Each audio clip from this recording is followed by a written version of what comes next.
Good afternoon, YouTube. We're going to be unboxing the new graphics card that I received today. This is the ASUS ROG Republic of Gamers GeForce GTX 1080 Ti Overclock Edition. This pretty much is the graphics card of graphics cards right now at the moment. If you're looking for the best graphics card, this is going to be it. This will be going into my current gaming system. We're doing some updates to that gaming system. You might have seen the previous video that I just uploaded with the new Alienware 34-inch ultra-wide monitor. Amazing monitor. We're going to see by putting this in if we can get some higher frame rates on that monitor.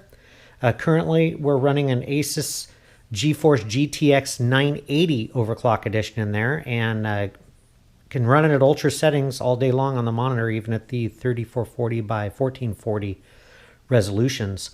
Fortunately, with the G-Sync technology, I want to make sure that we're getting the best frame rates possible. And then we'll be upgrading that PC as well in the coming weeks, putting a new processor, new motherboard, and more new RAM in it. So let's go ahead and check out this box, and then we'll get it unboxed so you guys can see what's in it.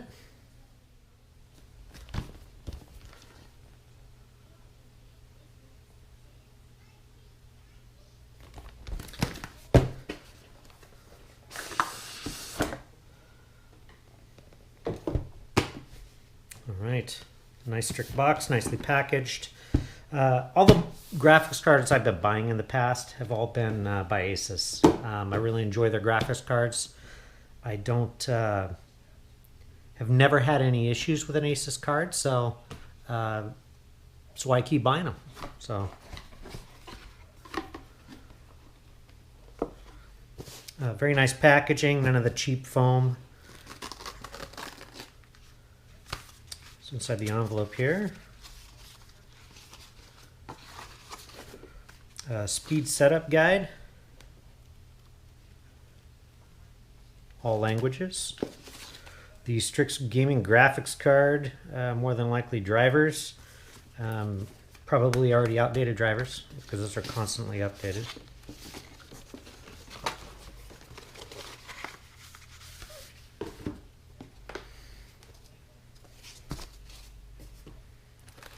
And a little baggie, looks like we have some additional connectors here. And cable management straps. Republic of Gamers.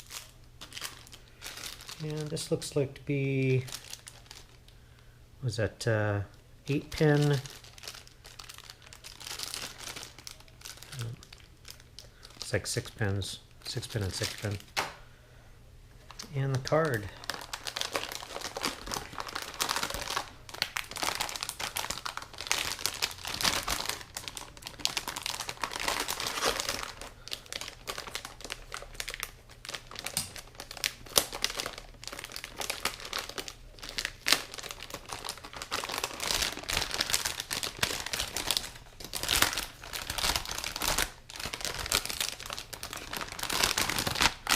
You will want to make sure that your let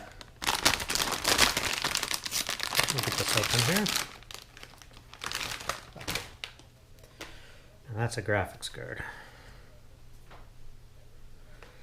You will want to make sure that your case can accommodate a card of this size. This card is fairly lengthy, and we'll get a measurement on the card to find out exactly how big it is, but it's definitely a good sized card.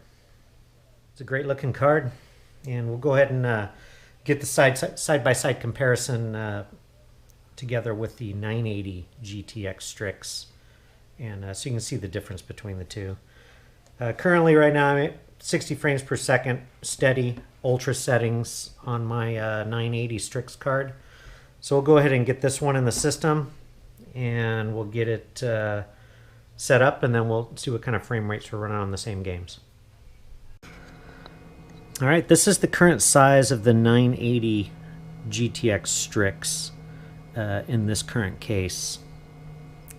Still have a lot more room here for more cards, so that's good because the 1080 Ti is a little bit longer than that one. So we're going to go ahead and get that in here, and then we'll show you the size of the new card in this case. All right, we have the two cards set aside here. The ASUS STRIX 980 on the left here, and I'll get a measurement on that. And it's 11.5 inches just to the very tip of the outer heat shield area there. And the 1080 Ti is exactly 12 inches. So it's a half an inch longer than the card, the old card. It's about 1.75 inches thick, and this one's almost 2 inches thick. All right, the new card is in, and we'll do the firing up and see how it does.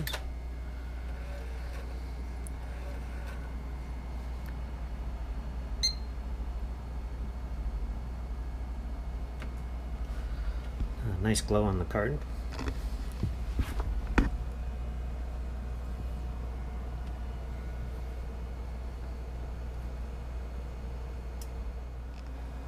All right, just a item of note. When I fired this card up, all the lights came on. The fans weren't running on the other side of the card.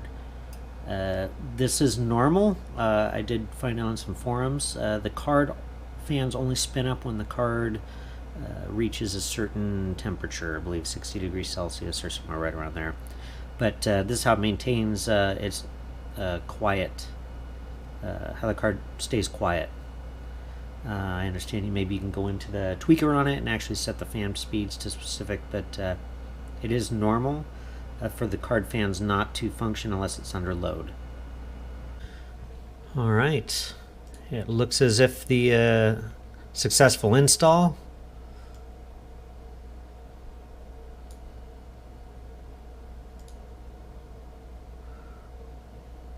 This is the UI dashboard for the new Strix 1080 Ti. Sorry.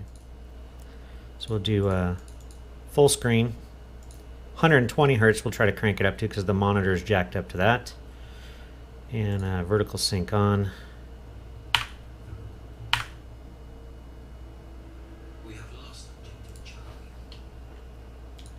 There we go. So as we can see, G-Sync is enabled.